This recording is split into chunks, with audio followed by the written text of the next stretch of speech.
Well,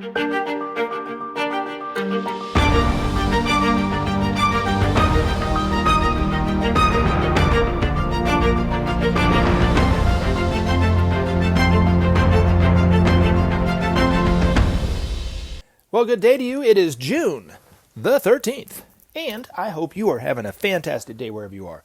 My name is Gary Willing. I want to welcome you to Search for Signs and point out if you're new, remind you again if you've heard these videos before and perhaps haven't done this already, that if you want to know more about who and what Maitreya is, you want to know more about the priorities of Maitreya, perhaps you want to do some research on the many miracle signs, that kind of stuff, the best thing to do is to read more about them. If you check out the description portion of these videos, there are links that take you to websites that talk about this information in some way. So that's why I put them in there for you. There's a lot of different types of information on there, and it just depends on what interests you. Like I said, it's all there. It's all free for you whenever you want to look into it. If you want to join the discussion, you can post comments. You can post your questions in the comment section. You can even email me at searchforsigns@mail.com. But I want to thank Teddy 2.0, J and TNS, James Morin, and let's see, Tim Spahn, Joey Hall, and Andrew Aloha. Thank you very much. Now, in the last video, I didn't get a chance to answer Andrew's question and Joey Hall's question. So I am going to start with you guys first in all fairness. So let's get on into it. All right. Aloha, Gary. I have been listening to some of your videos and interviews that are quite interesting. I am also doing research on Maitreya and the laws of the universe. And I've just ordered some tablets of the water from Tlacote. Anyway, I would like to know if you know the laws of the universe or where to find them. Likewise, I would like to know if you have a list of all the places that Maitreya has appeared at. If so, can you send it to me? Thanks. All right, so you have to give me more information about the laws of the universe and what you're looking for. So I don't want to attempt to try to answer that, Andrew, if I am totally off base in what I'm thinking you're asking. So please elaborate in an email or something like that, and I'll do my best to try to answer it. Now, in terms of the places that a Maitreya has appeared at, I'm assuming you're talking about where he appeared to religious groups, perhaps, because you brought up the Tlacote tablets. That's what I'm kind of putting two and two together. Maybe I'm right, maybe I'm wrong. Maybe you're trying to ask if I know the interviews that he's been doing on TV or what websites he's been on or something like that. I can't answer. So if you're asking about where he appeared to religious groups, because I'm going to talk about that in the Tlacote water here in just a second. If you don't have it, you can order Maitreya's Mission Volume 3, and there is a list of all the cities and dates that he appeared to different religious groups all over the world. It started in 1988 and ended right when Bush went into Iraq. That's when it stopped, and it hasn't started back up as far as I know. So anyway, but they were published in Sure International magazine on a monthly basis, and it was pretty much every week. There might have been a few months in there where it was a couple times, but for the most part, it was every week. He appeared all over the world to different and various religious groups as their long-awaited teacher, spoke to them in the language that they were, of course, familiar with, but also looking how they thought he would look. And the most famous one is, of course, the picture of him in Nairobi, Kenya, wearing that white garb. There you can see the picture of Maitreya right there. Of course, there are some people who don't know anything about this information, but think they know everything about it, or assuming that that's how he looks and will be walking around with this white garb, with this blue headdress, kind of around the white thing that he has on his head. But that is actually how that particular religious group expected Jesus to come back. Mary Akatsa, who unfortunately has passed away, was a fundamentalist Christian nun who had a tremendous following, 5,000-6,000 people in Nairobi, Kenya, gave, of course, church meetings or church gatherings or whatever like this, spoke to her congregation on a weekly basis. According to a 60 Minutes interview that she did, you can see the interview on YouTube. There was a star in the sky, very much like Maitreya's star. It was actually confirmed by Ben to be a spaceship over Nairobi, Kenya. The week of, right before he appeared to their religious group. But this picture of him is how he appeared to them as they were expecting Jesus to come back. In fact, some people in Share International approached Maitreya, and she did not believe a single thing that they were talking about. But yet, she is utterly convinced that he is Jesus that came to see her. Healed through her, spoke to the people, at the time in perfect unaccented Swahili, according to the report. But appeared out of the blue, and this journalist from the Kenya Times just happened to be there taking a picture of their religious group, and her speaking to them in that way, and so forth. He was just taking pictures of the crowd, and then eventually took a picture in the direction of where Maitreya was, and Maitreya appeared right at that time. So, like I said, he healed, a lot of people in the group. Like I said, spoke in perfect unaccented Swahili for about 15, 20 minutes, and then disappeared. And she brought it to the press. Of course, it was that news of the event happened, when all around the world. CNN at the time was the biggest news network on cable. They reported on it. It went all over the AP and all that kind of stuff. So it went all over the world for a little bit of time. And then kind of faded back and we kind of went back into our daily life. But he appeared to different religious groups all over the world, and in the United States, Western and Eastern Europe, in Russia, in Asia, Africa, Central and South America, and even Australia. So really covered every part of the world. And he appeared to every kind of religious group. But every one of them were fundamentalist to some degree. And he appeared to them as their awaited teacher would appear. So he appeared differently to Muslims as he would to, Southern Baptist here in the United States. He appeared as the Imam Mahdi, which he's the awaited teacher for the Muslims as the Imam Mahdi. And then he appeared as Jesus come back to the religious groups here. And an interesting thing, because there hasn't been any other really media coverage of those events, but one thing that happened, because I interviewed Betsy Whitfield, who was a part of the Dallas Share International group. And some years ago, there was a report, and it was published in Share International, that Maitreya appeared to some church in and around Dallas proper, and that a healing water was charged there the same as it was in Tlacote, Mexico. Anyway, so they put an ad in the paper to reach out to anybody that knew anything about this or that was here or that was there at the time that it happened. And a woman called her, and she said, "I don't believe in anything that you're talking about, about it being Maitreya. We saw him as Jesus, and yes, it did happen." But the pastor was told the people not to talk to the press about it or whatever. And according to Ben, and there's no real evidence or confirmation of this, you just have to take him at his word, that some religious groups actually went to the media to tell them what happened, and they were laughed at and ridiculed by the media, and that was the end of it. Others were told by their leaders not to say anything and chose not to say anything about it. But in the future, once Maitreya is out known for who he is, more and more religious groups and people that were there will come out and confirm the fact that they had been there when it happened some years ago.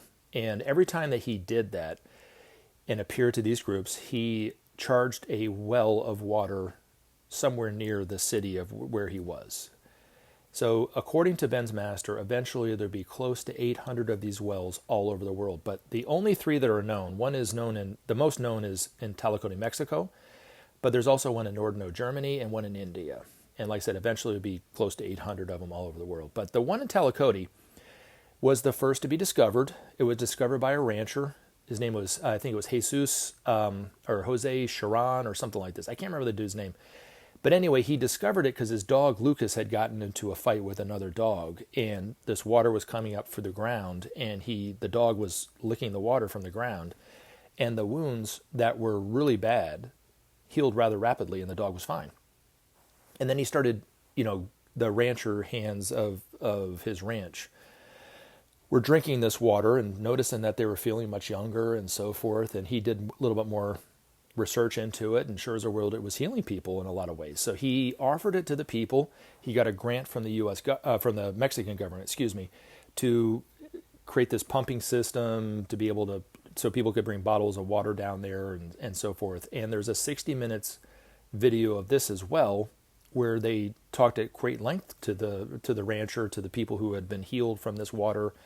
One of the many miracle signs, of course, it's goes right in line with who and what Maitreya really is too, as the water carrier. He is the forerunner and the world teacher for the age of Aquarius, and the age-old symbol for Aquarius is the water carrier. So that's probably one of the reasons why that's symbol is being used, but as the water, the healing water. But according to Ben's master,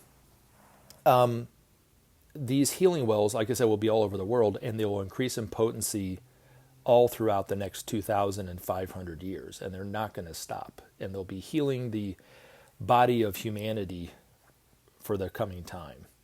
And but more and more we discovered after Maitreya is out known for who he is. But in the meantime, if you want to try and experience some of these healing waters through the Tlacote tablets, there is a link, and has always been a link to Ainsworths Pharmacy in the description of these videos. You can click on it and check it out. I don't sell it. I don't make any money off of it. Ainsworth doesn't know that I'm talking about it. I just tell it for you. And if you want to do it, great. If you don't, that's fine too. I have found that when I take the tablets, I feel much better. But also too, I used to run a lot, and I had chronic knee and hamstring issues, and even some hip and ankle issues. And since I've been putting the Tlacote cream on my legs and so forth, I feel 20 years younger. So I don't have any chronic pain anymore in my legs. That's the main thing that I've really noticed. But anyway, it's there for you to try it if you want. But that's what he was talking about there. But thank you very much for the question, Andrew. And like I said, if you want to know more about the laws of the universe, maybe possibly I could answer it. I don't know. I don't know exactly what you're asking. So anyway, but thank you very much for that question. It gave us a chance to talk about that wonderful miracle. All right, Joey Hall. Greetings, Gary. Our world is spiritually stuck. Humanity remains stuck in our backwards superstition and the darkness and ignorance of fundamentalism. We are stuck. Even as our problems pile up and get worse, our current dharmas and organized religions are unable to fix them. We are stuck. We live in the tech age with the physical capabilities to send a human to outer space, yet the majority of the world's religion's mindset is stuck in the Bronze Age. We are stuck. How can we possibly escape this spiritual wasteland? How will we climb up the next step in our spiritual evolution? And how can we ever see true global peace and justice? One answer: sharing. The nations of the world have to share with the other nations of the world is really the only way that we're going to be able to do this. Now, I don't think personally we're in a spiritual wasteland. I have thought that from time to time too. So anyway, when I first read your email, I laughed, you know what I mean? Because it can appear like that. But if you really look and kind of peel off the look under the surface of what's going on, you'll see that there's been great changes that have been going on and haven't stopped. And we've made tremendous advances technologically, in our ways of communicating with one another, in medicine, in the way that we see ourselves and the universe, and even made great strides in working with the environment and bringing about peace and justice. But we're not there yet. But to quote Maitreya, I quote him in nearly every video because it is really the most important thing to look at. Without sharing, there will be no justice. Without justice, there will be no peace. And without peace, there will be no future. But I don't think, Joey and everybody, that we will do anything with sharing until we see that our future depends on whether we do it or not. Up until that point, we won't even do it. We can talk about it. We can see that maybe possibly it would work. We'll see that maybe we should get together and work on the environment at some point, but we still got time, yada, yada, yada. We'll just keep putting it off until we realize that until we do something, we're going to die. That's how serious it is. And then we'll do something. Now, I understand where you're coming from. You start doing the math in your head and you're like, there's no way we're ever going to get this done in time. We are too complacent. We're too greedy. The governments of the world and the media and the corporations are too corrupt. Who's going to be the one that starts the whole process, right? Well, because you're not figuring in Maitreya, Maitreya being the Lord of Love. And no matter what he's saying on TV or how he's saying it or how subdued he is, even if people aren't recognizing him as the long-awaited teacher that they've been waiting for their whole lives, and their ancestors have been waiting for centuries and centuries and centuries as their awaited teacher, is already here. Even though they don't recognize him as that, that's okay. Whatever he's saying is flowing from his heart directly into the heart of the listener. And whether the person is aware of it or not, is starting to awaken to them the truth of what he's saying, that we are one family, that we need to share, that only way to bring a future for humanity is to do this, that is to share. But it will take time to really get it going. But Ben's master said that if humanity just started the principle of sharing, it would wipe out half the problems of humanity overnight, literally overnight. End hunger, literally overnight. We already have the infrastructure in place, the boats, the trains, the roads, the vehicles, the food. We just need to move it from point A to point B. That is it. That is all we need to do. And yet we continue to not do it, right? But if you are someone who is deeply concerned about the environment, someone who is deeply concerned about justice, maybe even want peace, and you attend rallies and marches and so forth, the thing that people are missing is the only way to bring about justice, to bring about peace, the only way to help our environment is for us to learn to trust one another as a people. The only way to do that is to share the resources of the world. It does not mean giving money to people on the other side of the planet, having money taken out of your account as a tax to give to other people. That's not what they're talking about. But nations hoard resources from other nations. That is a fact, and nations could give those excesses to other nations. And those nations could give back in payment something different that they have that the other nation needs, and so forth and so forth and so forth. That's the principle of sharing.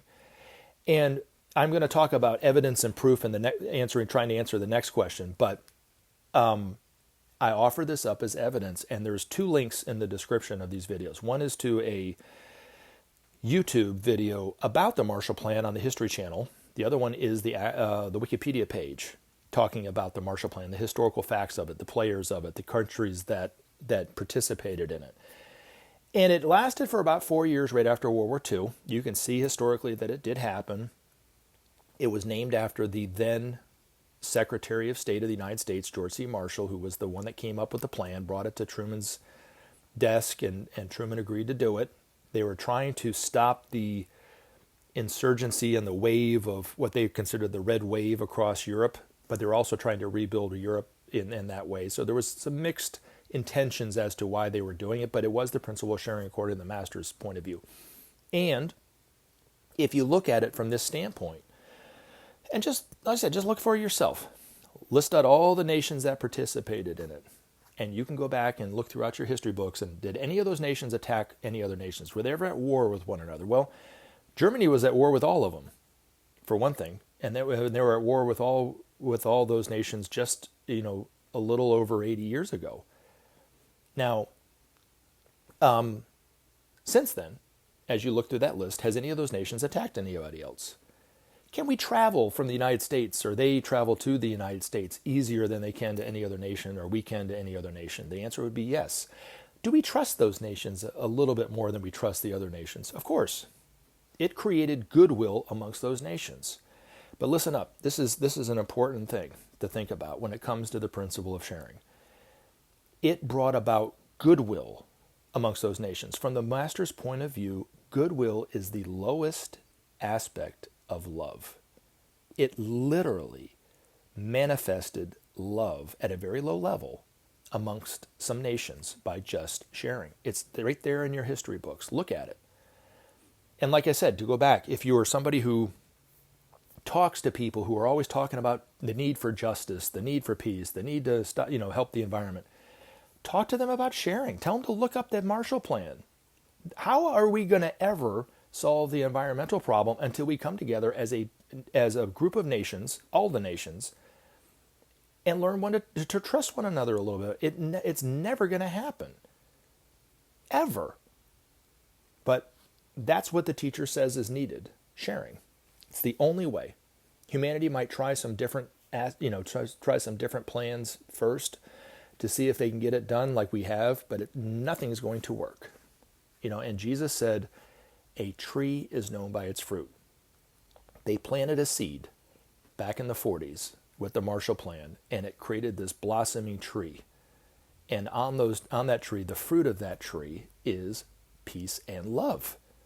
Period. End of story. You look at what the Pentagon's been doing since then, the seeds that they've been planting. Is there any peace, any manifested goodwill amongst nations because of what they've been doing? No. It's the exact opposite.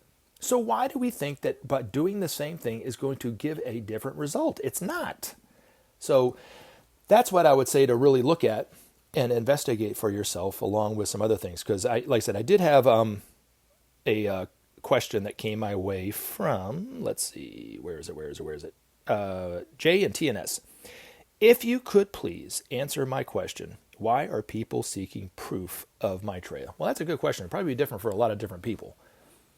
Some people are seeking proof because they don't believe Maitreya is true and they just want, prove it to me. I need evidence. And I think even if you did offer them evidence, it's not going to do much good, right? Now, Benjamin Creme, who was in contact with a master on a moment-to-moment basis, when his master started to contact him telepathically, he wanted confirmation whether this was real or not. So he asked his master to give him some evidence. And his master took a picture of himself, put it in an envelope, and mailed it to him. So he received this picture of his master in the mail. And he had that picture in his desk, he said. And that was evidence enough for him that he was not going insane. So anyway, because he was communicating with a voice in his head. So he wanted to know. I've asked Maitreya for evidence before, and he's given it to me. I've always backtracked from it when I said, I need proof, Maitreya for XYZ. And I said, no, forget it. He ended up doing it anyway. And so there were two instances that Ben had with a participant in one of his conferences or somebody in the audience of his lecture. I can't remember what it was. And me and my family.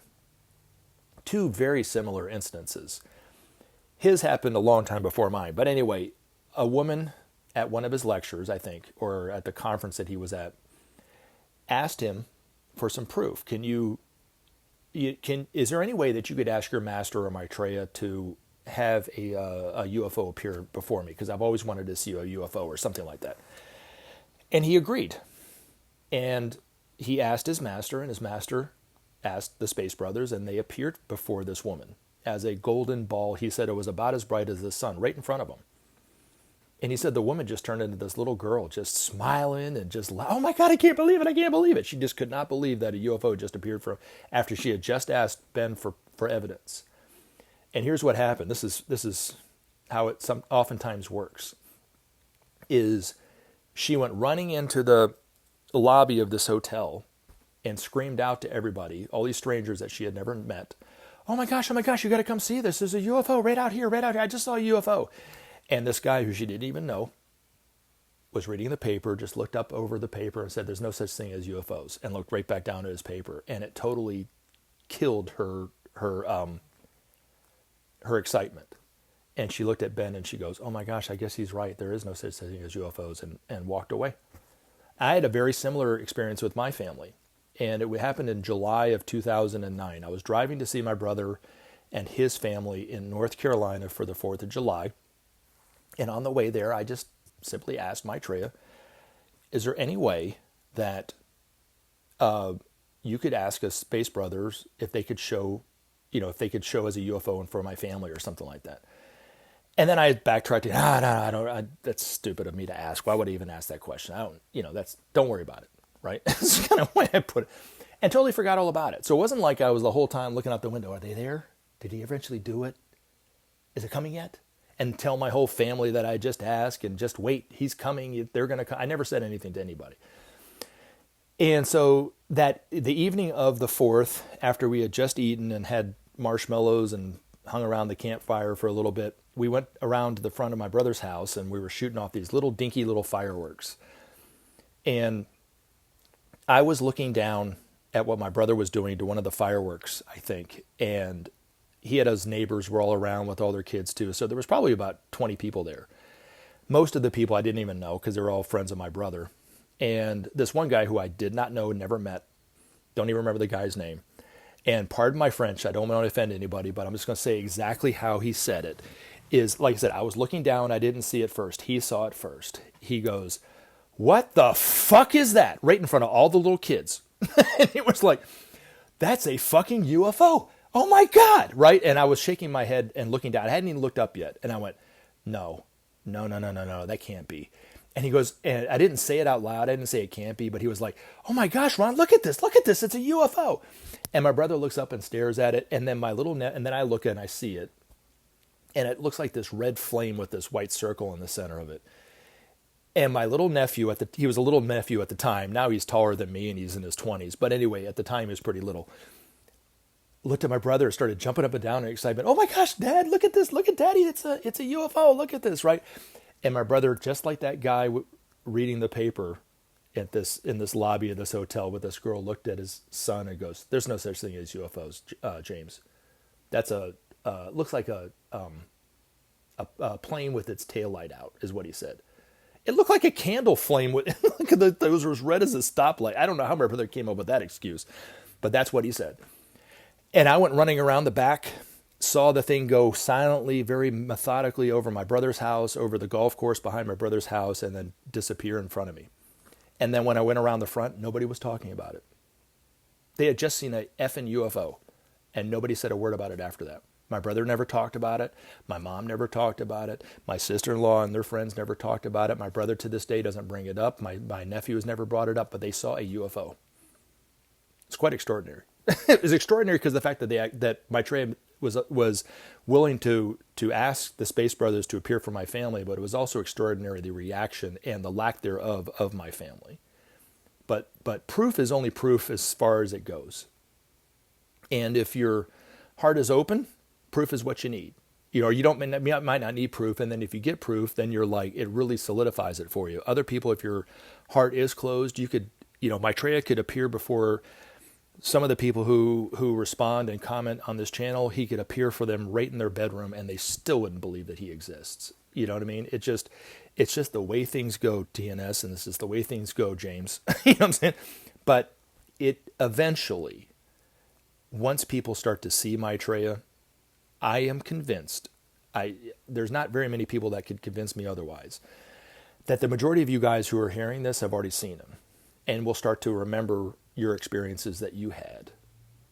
Just as my family will probably remember this once it's confirmed that there is UFOs, and my nephew will probably, "Oh my gosh, do you remember that time?" and blah, blah, blah, blah, blah.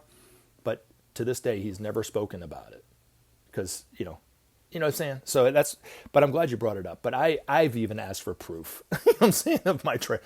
And he's really always delivered. But I always had to kind of say, nope, I don't want it after all. And he obliged. So Maitreya says, those who search for signs will find them. He also said, his help is there. All you have to do is ask. All you have to do is ask. So, and use the hand of Maitreya. There's a link to the Share International site. They have a picture of it, and that helps in getting your thoughts to him in a more effective way if you want to ask for his help. So, speaking of signs, I'm going to leave everybody with this. This is going to be the hopium of the day. This is coming from Teddy 2.0. I held up for him to see and inwardly asked Sai Baba for a sign the book Maitreya's Mission Volume 2 was authentic on a trip to India in 2000. And an inexplicable water miracle happened while I was meditating under a banyan tree up the hill from the mandir that he had blessed as a child. For no reason, in deep meditation, I felt to open my eyes, and I looked at the book beside me. As soon as I did, 9 drops of water fell on the cover of the book, but nowhere else. Examination of the tree afterwards showed no dripping water coming off the tree whatsoever.